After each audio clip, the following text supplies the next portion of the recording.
in our logo, vision, and mission as well. The 6 dots in the logo represent the countries that we want to focus, and the last dot, which is in the center, the gray one, is the dot which represent concrete structure, the Brücke, the bridge, where we want to be a bridge between the IT consulting Indian capability to the European customer requirements and managing their expectations and supporting them. That's how we got this name as RheinBrücke. Well, as of today, we have 70 plus associates, as we fondly call them, and we have 3 top global, Fortune 100 customers. Netherlands, we have in Dubai, in Middle East, and in Harrisburg. Portals collaboration, and the last one is consulting and advisory services. We will go over in deep in each of these verticals what we do, and across EMEA, and all these customers, we support them from our state-of-art delivery center in Cologne, and now since today in India as well. These are the few of the customers that we have. Just to give you a perspective of what we do, I would just like you to hear what few of the customers have spoken about our services and what we do, and then we will move on to Dr. Yog. Our clients. Und Business Consulting in den Bereichen Produktion, Supply Chain, Automotive, Aftermarket, meist für deutsche Industrieunternehmen. Das Geschäft mit deutschen KMUs ist einmalig und mit 78% zur Wirtschaftsstärke der Dachregion bei. Die Anforderungen der KMU sind komplex und man muss sowohl die Komplexität des Projekts auch ganz wichtig die Kultur des Menschen verstehen. Vor diesem Hintergrund sehe ich das KMU-Modell von RheinBrücke als einzigartig an. Die Nachwuchssituation der Kundenbetreuung vor Ort mit den Offshore-Consultants ist aus meiner Sicht ein wesentlicher Erfolgsfaktor für den Projekterfolg.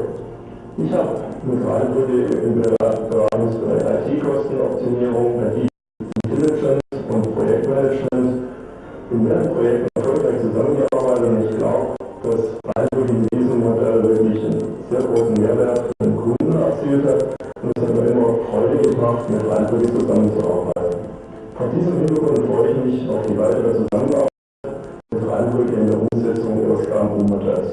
Die IF-beratenden Ingenieure wurden vor 40 Jahren gegründet. Es war damals Herr Professor, der sein Büro 1967 in Innsbruck eröffnet hat. Herr Falconer hat 2 Jahre später, 1969, ein weiteres Büro in München eröffnet, und seitdem sind wir stetig gewachsen. Wir haben mittlerweile ca. 1800 Mitarbeiter, weitere 3 Mitarbeiter, Freelancer kommen dazu. Wir sind in 30 Büros tätig und unsere Hauptgeschäftsfelder sind Öl und Gas, Energie und Umwelt, Transport und Wasser und Umweltschutz. In diesen 4 Hauptgeschäftsfeldern betrachten wir uns als Weltmarktführer. Wir sind innerhalb der ersten 10 Ingenieurfirmen, und aufgrund unserer Größe sind wir in der Lage, sehr komplexe und umfangreiche Projekte durchzuführen. Aufgrund der Komplexität unserer Projekte sind wir auf eine sehr gute IT-Unterstützung angewiesen. Wir bearbeiten Projekte an verschiedenen Standorten mit sehr komplexer Software, und das erfordert eine hohe Zuverlässigkeit der IT. Wir haben verschiedenste Applikationen mittlerweile selbst erstellt und uns von externen Firmen lassen. Wie bekannt sind IT-Projekte kompliziert, weil die Anforderungen nicht immer im Detail beschrieben werden können. Wir haben also diesbezüglich nicht immer die allerbesten Erfahrungen gemacht. RheinBrückes KMU-Modell ist hier außergewöhnlich. Es gibt einen Berater, der vor Ort die Applikation aufnimmt und analysiert und somit die Schnittstelle zu den Programmierern bildet. Und das ist der Schlüssel für ein erfolgreiches IT-Projekt Und das wurde von RheinBrücke in bester Form durchgeführt. Wir haben mit RheinBrücke verschiedenste Projekte durchgeführt, vorwiegend im Bereich ERP Selection, Portal Collaboration und auch Applikationen. Die Zusammenarbeit mit RheinBrücke war sehr positiv und wir freuen uns auf eine weitere gute Zusammenarbeit. For the past 16 years I've been working as an So, and what we have done for them. So now I frankly request Dr. Biron to do and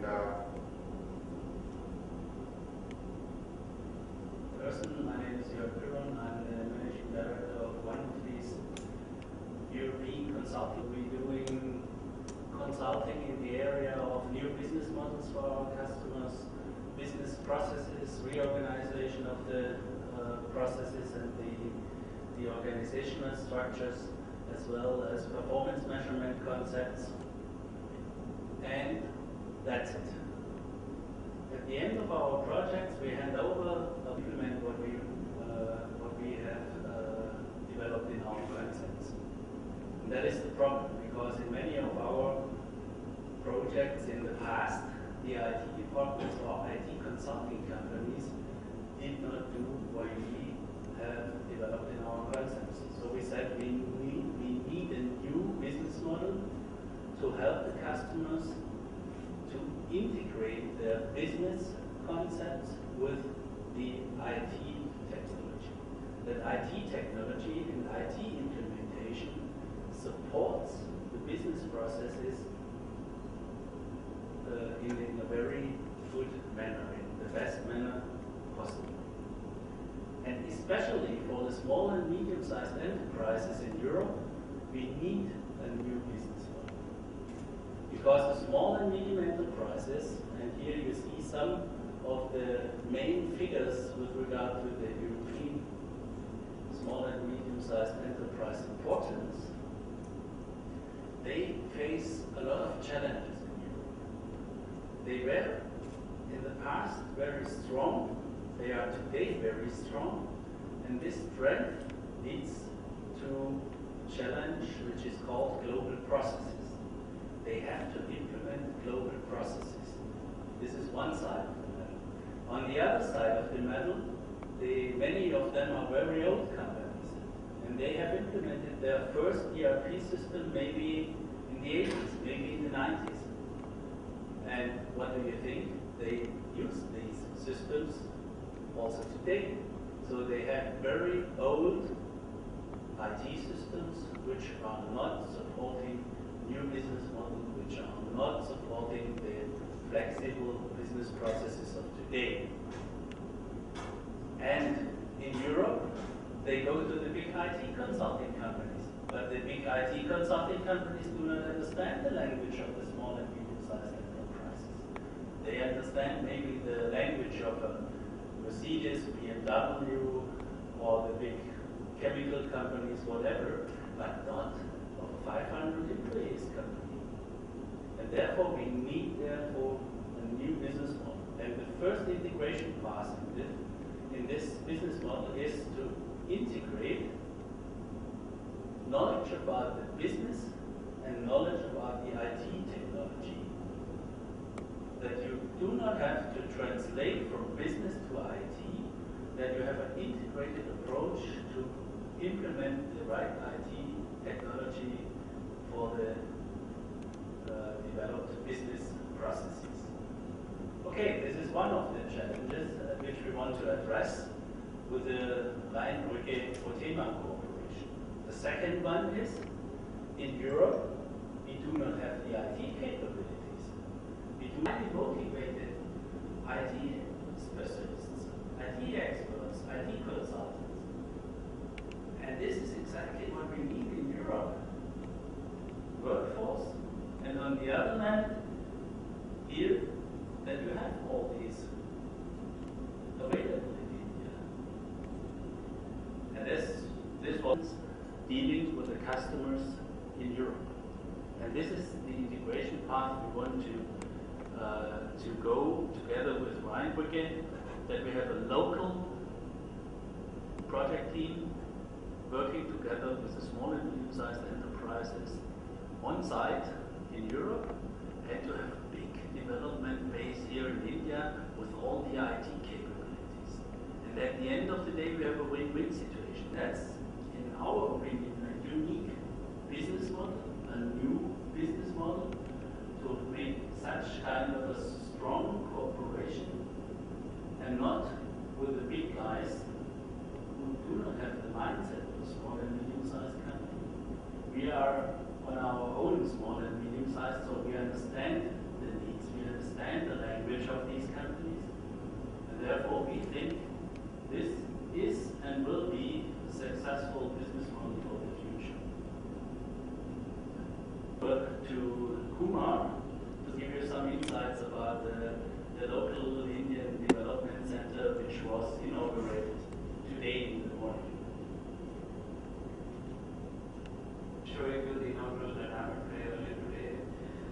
few minutes talk about what we are going to do from Chennai, and then we can head off to the Q&A session. You feel free to ask any questions that you may have.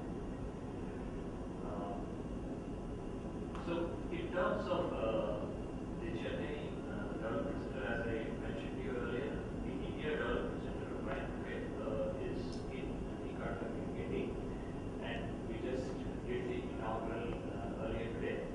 And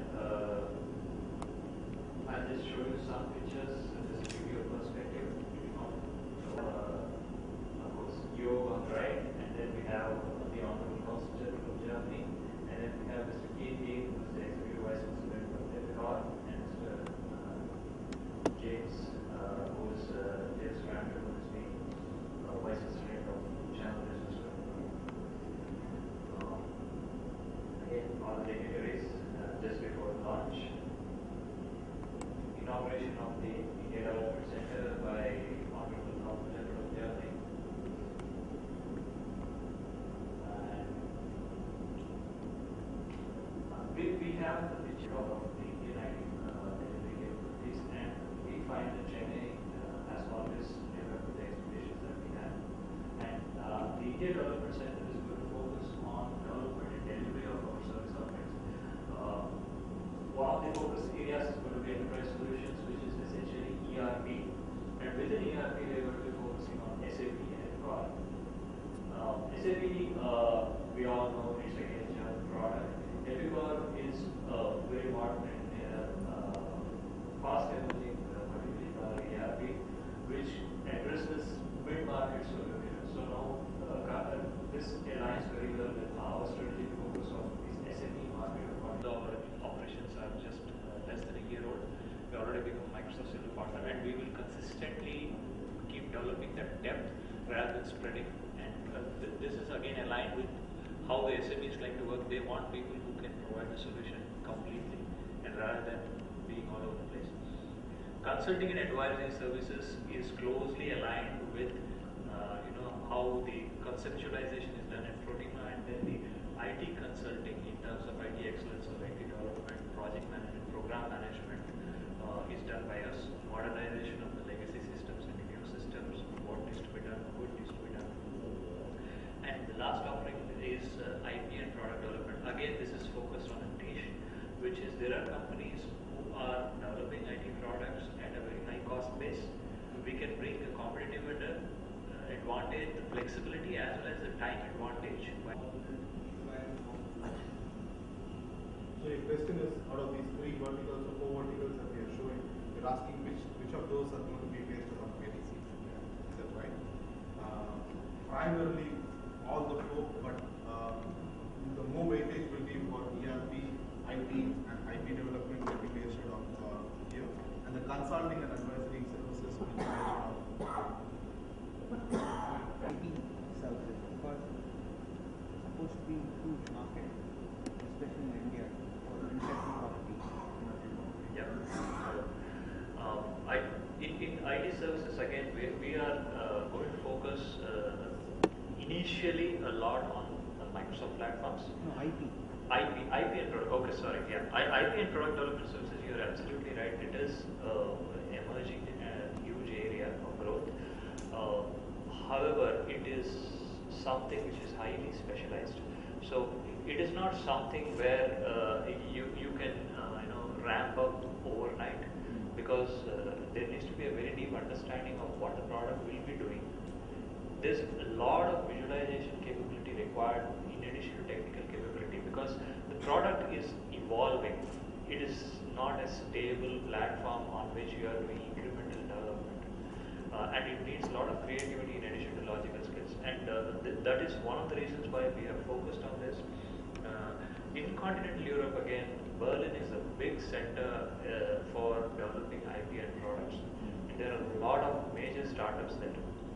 And we are looking at tapping onto this, and we essentially are looking at minimum viable product is the first milestone for every product company, MVP, and then to reach the MVP as soon as possible, so that they can bring in investors, they can bring in customers. It makes a huge difference even if you can shave off 2, 3, 4 months from a paper design to a minimum viable product which can be showcased to your customers. And that speed and agility can be brought about by an extended arm of that company here. So it will essentially be an extended arm of a company which is developing a product and embedded team there as well as here. That's the idea. How will you have the capabilities to understand the IT itself? Because it's a very niche product they are developing. Will they be willing to share with you? That is, it's a matter of trust. Yes, it is a huge matter of trust, and that is one of the reasons why not everybody does this work. Unless you have a connect with them, unless they trust you, they are not going to share their life's dream. Because for many people, their product is probably their life's dream. There are two kinds of product. We do have experience. We have done this before. We have built a trust factor in this area. The other thing is there are also other kinds of IPL products where there are mid to large companies who are actually also creations of the product. India or? For now, yes. See, okay, let me answer this, your question this way. The company is actually focusing for customers, supporting the services of the customers in Europe. Our idea as of now is not to look for local customers here. However, the pursuit of Epicor as a product when we go out, we have got some customers here because we are getting right now, as we are talking in the last weeks, because of implementation of Epicor for multiple global rollouts, those customers want to come and have their offices here implemented as well. So we have got into a couple of them in that way. Of course, we will continue to do that part of Epicor, part of the business in this region. But as a primary focus, it is more on European customers rather than Indian customers. We will do Indian customers as we can. 100 before the end of the year and then keep doubling every year. So next 4 to 5 years we will keep consistently doubling every year. Expanding businesses in the country, so it needed a local partner to take care of its clients here. Is that Epicor is rising presence in India? I would rather say it is coincidence. Coincides with that. That is not the reason why we came here. We came here primarily for as an earlier plan such as the mentioned in technology for European focused customers. We want to have the delivery arm here. And when we collaborated with Epicor, we started collaborating with Epicor on various groups. We have the product development angle support, the partner support, the consulting support, and now the migration project.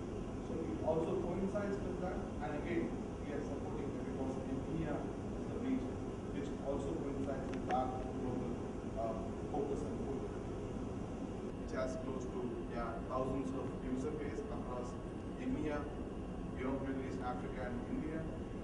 And they have launched the next generation product called Epicor ERP version 10, and it is expected.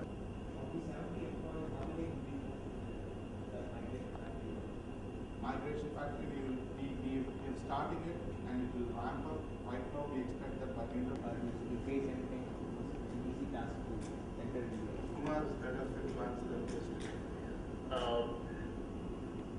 We didn't face any regulatory issues. I've done it 4 or 5 times before as well. So I have the experience of setting up an offshore development unit. I've done it in Chennai, I've done it in Delhi, and I don't think there was anything. So it has been a fairly comfortable process for us. In terms of RBI and FEMA, we have certain compliances additionally, in addition to if it were a pure Indian company. But those don't come in the way of actually getting operational. So it doesn't become any roadblock for us to get started. Is your service software export service as a categorization? Is it an export service? Not really, in the sense that it's services, it's not software. So it is still if something is done from India for a European customer, it is still an export. It is an export still, but it's not software export; it's a services export. Because because they are performing services for international customers. So will it have made you have to export more volumes? We will be touching a number of 300 within the next 12 to 15 months. 300